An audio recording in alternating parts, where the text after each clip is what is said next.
Good morning. Good morning.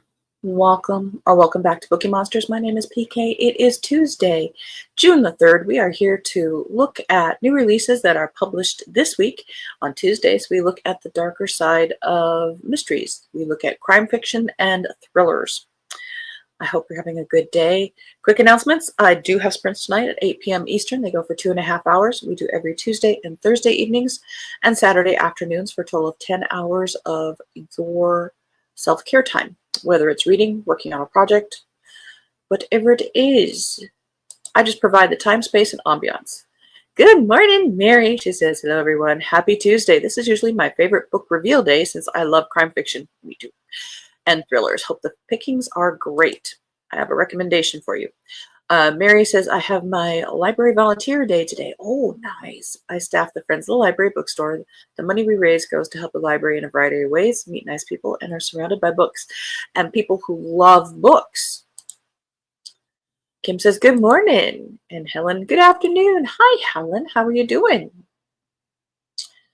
So, book recommendation. I'm currently reading a book that I don't want to put down.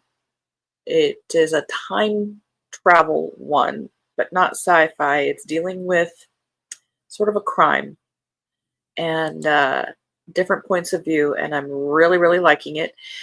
Mary says hi to Kim and Helen. It's called The Memory Collectors, and it's by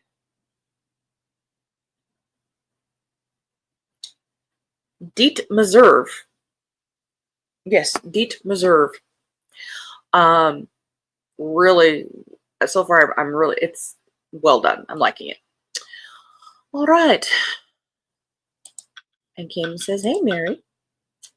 All right, let's jump into crime fiction and thrillers. First up, So Happy Together, which puts in mind a song. This is by Olivia Worley. Jane and Colin are soulmates. He just doesn't know it yet. For 24-year-old Jane, finding love in New York City is even harder than making it as a playwright. So when Jane meets Colin, she can't believe her luck. They're perfect for each other. Even when Colin breaks off their relationship after 6 dates, Jane knows this is just a stumbling block. She'll get him back. She knows she will. That is until Colin starts dating Zoe, perfect, luminous Zoe. Even worse, she's actually kind of nice, but Zoe doesn't have what it takes to love Colin. All Jane has to do is prove it, and they'll be so happy together. But when Jane sneaks into Colin's apartment, she makes a shocking discovery, one that will ensnare them all in a dark web of lies, secrets, and murder.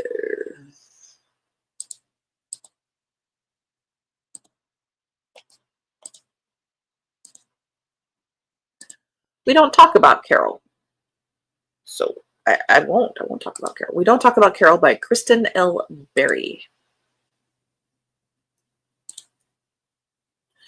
In the wake of her grandmother's passing, Sydney Singleton finds a hidden photograph of a little girl who looks more like Sydney than her own sister or mother. She soon discovers the mystery girl in the photograph is her Aunt Carol, who was one of 6 North Carolina black girls to go missing in the 1960s. For the last several decades, not a soul has talked about Carol or what really happened to her. But now, with her grandmother gone and Sydney's looking to start a family of her own, she's determined to unravel the truth behind her long-lost aunt's disappearance and the sinister silence that surrounds her. Unfortunately, this is familiar territory for Sydney. Years earlier, while she was working the crime beat as a journalist, her obsession with the case of another missing girl led to a psychotic break. And now, in the suffocating grip of fertility treatments and a marriage that's beginning to crumble, Sydney's relentless pursuit for answers might just lead her down the same path of self-destruction. As she delves deeper into Carol's fate, her own troubled past reemerges, clawing its way to the surface with a vengeance. The web of secrets and lies entangling her family leaves Sydney questioning everything, and her fixation on the missing girls, her future as a mom, and her trust in those she knows and loves.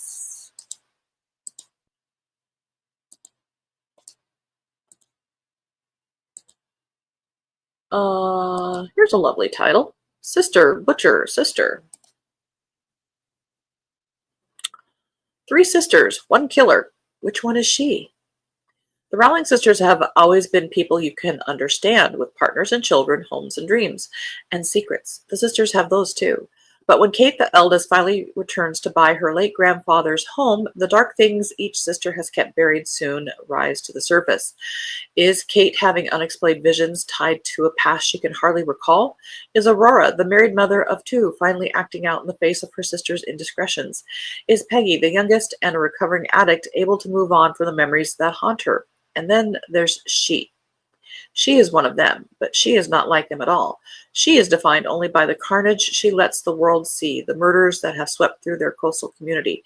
And as the police close in on their newest serial killer, scrutiny lands on the Rowlings, forcing them to face their demons and reveal all they have kept hidden. That sounds dark.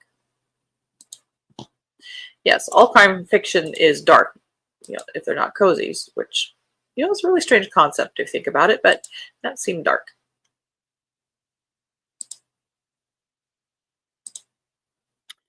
Meet Me at the Crossroads by Megan Giddings. On an ordinary summer morning, the world is changed by the appearance of 7 mysterious doors that seemingly lead to another world. People are, of course, mesmerized and intrigued. A new dimension filled with beauty and resources beckons them to step into an adventure. Don't do it. But perhaps inevitably, people soon learn that what looks like paradise may very well be filled with danger. Ayanna and Olivia, 2 Black Midwestern teens and twin sisters, have different ideas of what may lie in the world beyond. But will their personal bond endure such wanton exploration? And when one of them goes missing, will the other find solace on her own? And will she uncover the circumstances of what truly happened to her once constant companion and best friend? See, don't. It's always a trap. Don't do it. And number 1.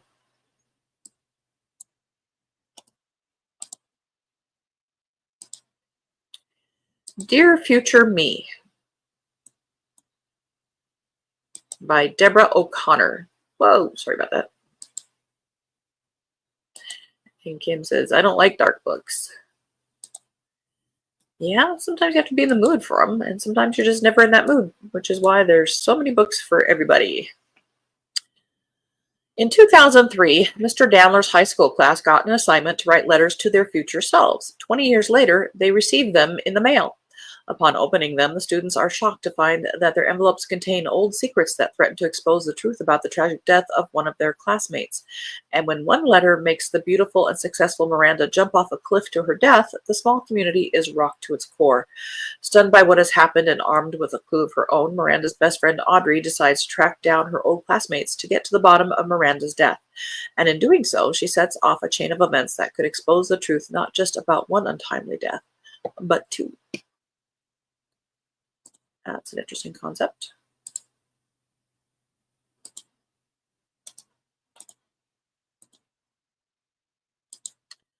Bald-Faced Liar by Victoria Helen Stone.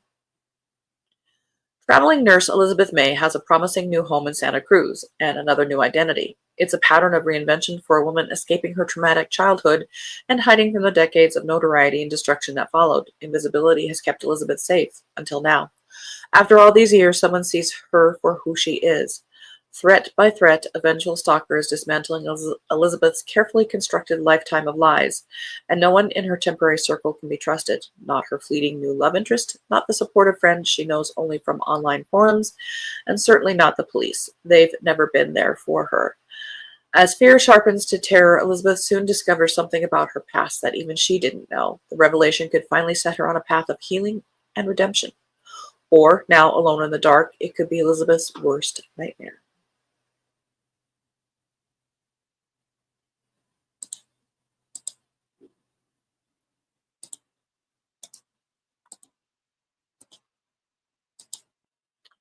Boney Creek by Paula Gleason.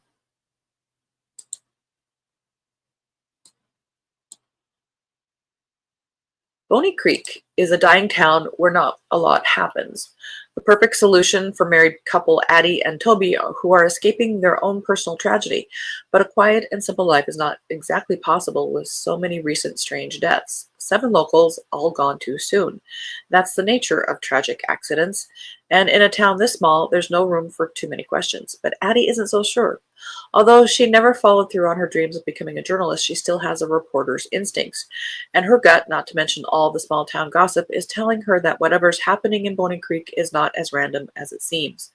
There's no such thing as coincidence, especially when it comes to 7 bodies. And while burying her own secrets, Addie digs up far greater ones that will have her asking if she will be the town's next so-called accident. Or you can move. Chasing Shadows, ninth in the Detective Erica Foster series by Robert Brinsda.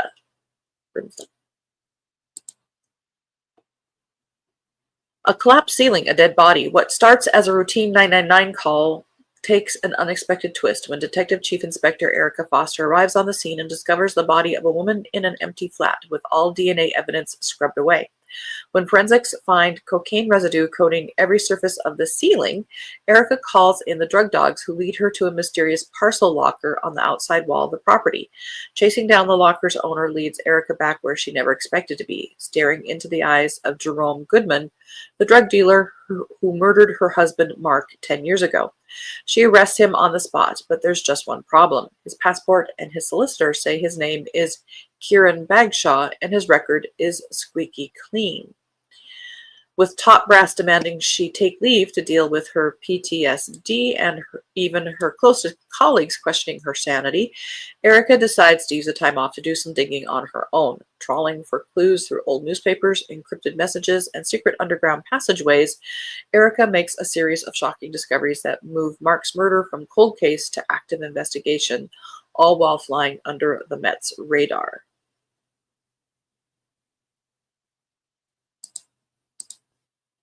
End of row 2.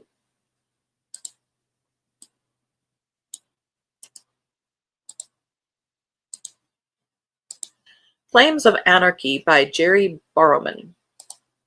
America, 1908. After President McKinley's assassination, Teddy Roosevelt ascends to the presidency, becoming the youngest president in American history. When a bomb narrowly misses the president's personal rail car at Union Station, New York Senator Jason Ellis is convinced it's an assassination attempt.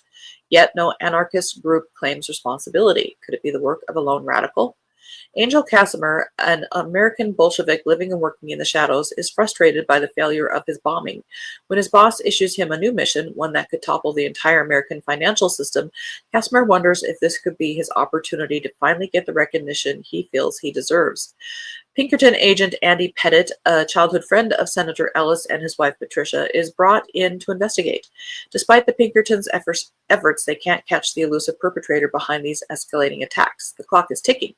Where will the next strike be? The Republican National Convention at the Chicago Coliseum looms as a potential target, a possible death trap. That does sound kind of intriguing.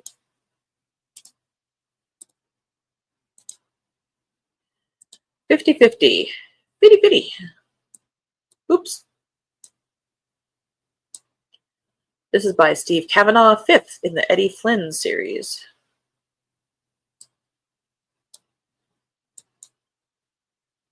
Yeah, it says. Two sisters on trial for murder. They accuse each other. Who do you believe? 911, what's your emergency? My dad's dead. My sister Sophia killed him. She's still in the house. Please send help. One of them, and the next line says, my dad's dead. My sister Alexandra killed him. She's still in the house. Please send help. One of them is a liar and a killer. But which one? Now that's how you write a summary.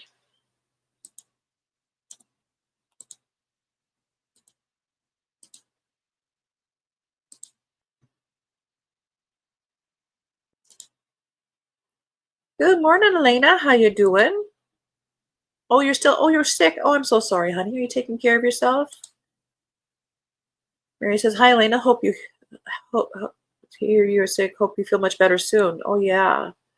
And that is why I don't have work today. Okay, staying home and resting. That is good. And Mary said, sorry to hear that you're sick. Yeah, that's no fun. Get lots of rest.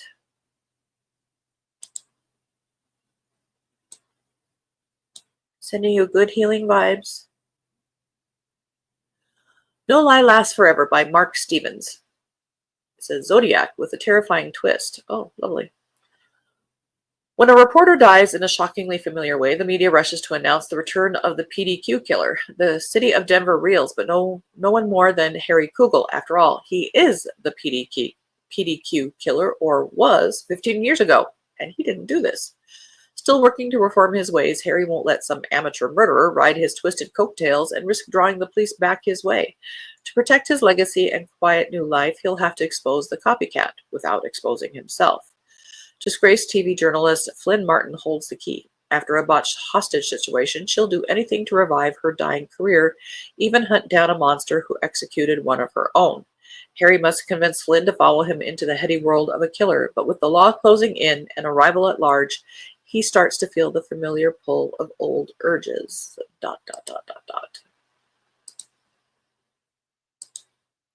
Stuart Woods has a new one. There's a name in crime fiction. 66th. Holy moly, I think, no. Nora Roberts, J.D. Robb wins, but wow. Finders Keepers, oh, by Brett Battles. Okay, this is from the estate of Stuart Woods. I thought, okay. After attending an Arrington Properties meeting at the group's newest location, the Vineyard Arrington on Martha's Vineyard, Stone Barrington returns to New York City to catch up with his old friend Jack Coulter. Over lunch, Jack requests Stone's help in settling his niece Sarah into city life post-divorce. Always one to please, Stone takes Sarah under his wing. But when various men from Sarah's past start getting hurt and Jack's loved ones find themselves a target in a deadly scheme, it's up to Stone to put the pieces together before the shrouded conspirer manages to tear them all apart permanently.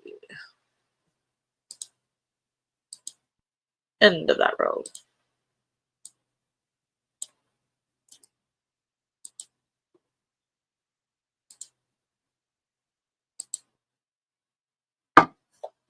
Tell Me Something Good by Court Stevens. Over 20 years ago, a young hunting guide in rural Kentucky was driving his boat in the early morning mist when his peaceful cruise was cut short by a scene so disturbing he packed up and moved away. 9 women died early that morning, but it was linked to a similar crime in Texas, so the locals quickly wrote it off as having nothing to do with them. Now, all these years later, when everyone has nearly forgotten about that grisly part of their past, one man's accidental death will bring everything back up to the surface. The locals, who knew better, can no longer claim it had nothing to do with them, and one woman, desperate to do whatever it takes to save her mother's life, will learn that nearly everyone in her life has been lying to her. This is a debut novel, it says.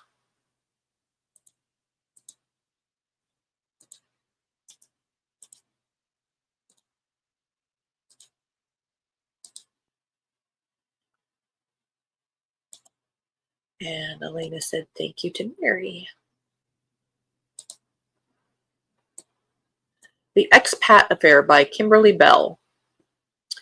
Raina Dumont came to Amsterdam for a fresh start. She's never been the type for a one-night stand, but this move is all about adventure, and Xander is handsome and successful, and more than willing to go along for the ride, until the morning after, when Raina finds him dead, millions of dollars worth of diamonds missing from his safe. Willow Prinz is captivated by the news. Her husband is Xander's former boss and heir to a diamond house, and the scandal strains their already rocky marriage. As the house comes under scrutiny, Willow wonders how much of the blame she can place on Raina. Soon the two women are dragged into the dark underbelly of the diamond market, where they'll have to uncover the truth to survive. Who killed Xander? Where are the missing diamonds? And who can you trust in a city thousands of miles from home?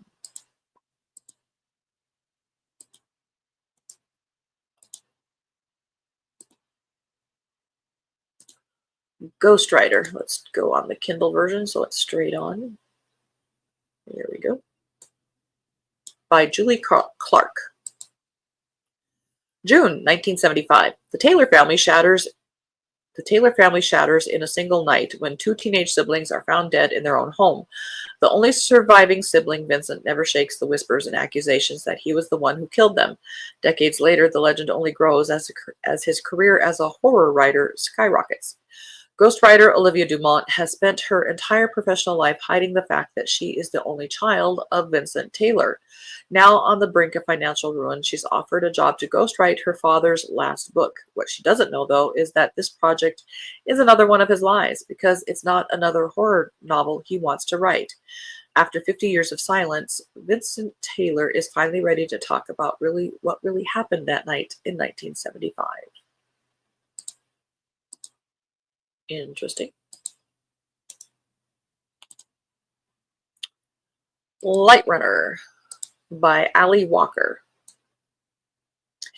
This is being billed as the first installment in the reality series from debut author Ali Walker. Can't you just say it's the first book in a series?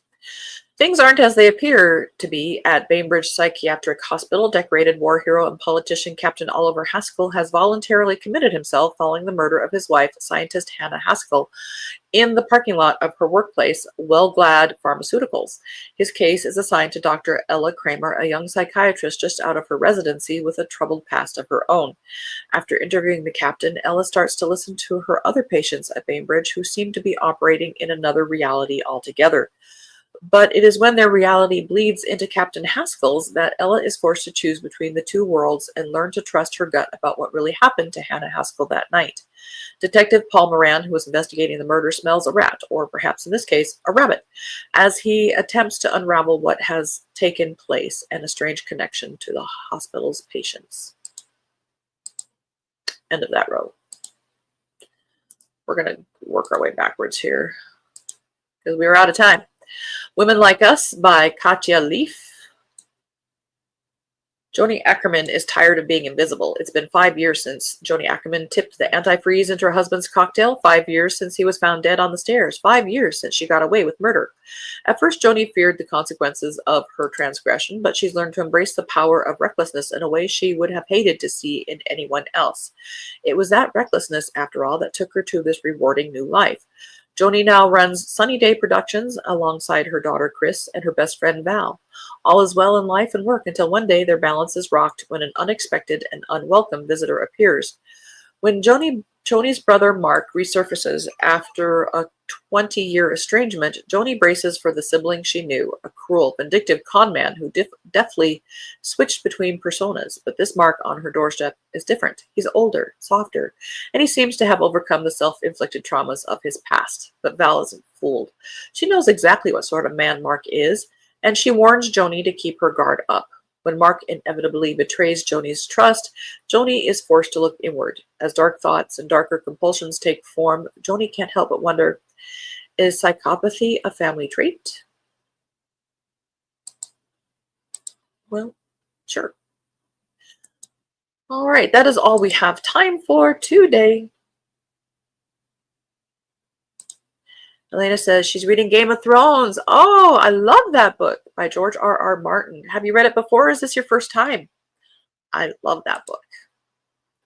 Mary says, that is a good one for when you're resting to get better. Indeed. It will take a while because it's a big one. Enjoy, Elena. Yeah, that'll definitely keep your attention, I think. Kim says, have a great day, y'all. See you tonight. See you tonight. Is this a lunch day for you? And Mary says, many thanks. Hope you have a great Tuesday, everyone. Same to you. Hope you have a good day at the Friends of the Library. All right. As mentioned, I do have sprints tonight at 8 p.m. Eastern, and I hope to see you. If you don't, that's okay. Have a very good Tuesday. Tomorrow's Wednesday. I'll be looking at romance. All right.